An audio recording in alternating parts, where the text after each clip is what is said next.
Welcome to another Pipedrive tutorial, and in this video I'm going to show you how to delete a deal. Go ahead over to the left panel and click on Deals. Click on it.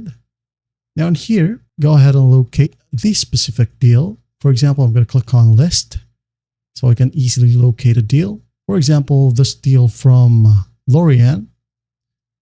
All right, I'm just going to click on it and check all the details or data right here. And once I'm sure that I wanted to delete this, I'm just going to go ahead and go to the top right and click on the three dots. All right, I'm going to click on it and hit on delete. After that, there will be a pop-up. Are you sure you want to delete this deal?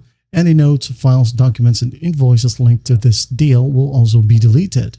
And you can restore deleted deals from the Restore Data page within 30 days. If you want to see the Restore Data page, it's going to look like this, right? You'll be able to see the deleted users as well from here, people, organizations, activities, and some other options. Now going back, I'm just going to hit on delete.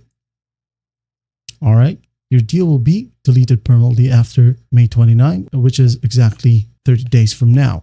Now going back, while we are here in the list view, another option to delete is just click on the three dots right here besides the user, all right, or a deal. Just click on Actions and hit on Delete. Or if you want to, you can go ahead and archive this specific data. All right, if not, just hit on Delete.